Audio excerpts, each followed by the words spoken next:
Hello and welcome to Instablogs Global Report. This is Sukhmani with fresh updates and more citizen voices from all over the world. Stories for the day are: the United States threatens to impose a visa ban on Kenya's 15 top government officials.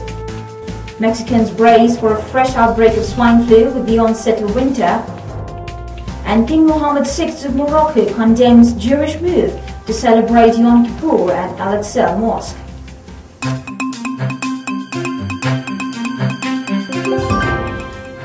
The United States government is threatening to impose a visa ban on 15 top government officials in Bloc A to Kenya.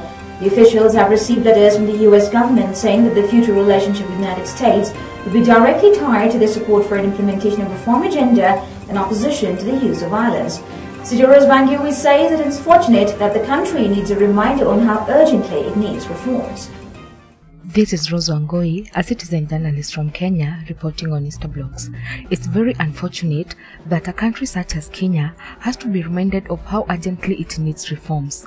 A good number of our leaders, save for President Mwai Kibaki, who is now famous for his silent status as a leader of a nation, have tried to secure attention from US President Barrack Obama, who has so far proved a hard nut to crack, especially to the Kenyan lot, who have featured in his bad books prominently on different occasions. Even our very own Prime Minister Raila Odinga, who shares the same tribe with Obama's father, has had quite an uphill task in securing the hard-to-come-by moment. The US has now acted to show its position on Kenyan reforms, and this time targeting cabinet ministers and some members of parliament who are said to be anti-reforms. Mexicans are bracing for a swine flu outbreak that may be even larger than the one here last spring that became a pandemic. Daily diagnoses have reached high levels in September, with 183 new cases in just one day this month alone. Our CJ updates us from Mexico. The next wave of swine flu has arrived, and Mexicans are bracing for an outbreak that may be even larger than the one here last spring that became a pandemic.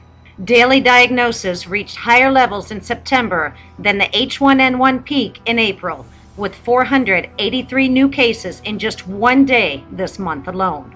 It's unlikely there will be large-scale closings of schools and stadiums because health officials now know the virus is usually mild if treated early. When the first cases of swine flu were confirmed in late April, Mexico's government immediately ordered the closure of all schools, museums, libraries, and theaters in the capital. Within days, schools nationwide, restaurant dining rooms, and other businesses shut down, streets mostly emptied, and soldiers handed out millions of face masks. Mexico could see up to 5 million cases of swine flu during this winter's flu season, and deaths could reach over 2,000. Mexico had 29,417 reported cases and 226 deaths as of Friday. King Mohammed VI of Morocco has strongly condemned Jewish move to celebrate the holiday of Yom Kippur by entering the Al-Aqsa Mosque with the Israeli soldiers. CJ Mohammed Taha from Morocco condemns the irresponsible act, which he thinks is bound to derail the peace process in the region. This is Mohammed Taha, reporting for the Instablogs from Morocco. King Mohammed VI of Morocco has strongly condemned offensive aggressions against the sentiments of the Muslims by the extremist Jews who chose to celebrate the holiday Yom Kippur by provoking Palestinians and all Muslims in the world when they entered Al-Aqsa Mosque with the Israeli soldiers' help.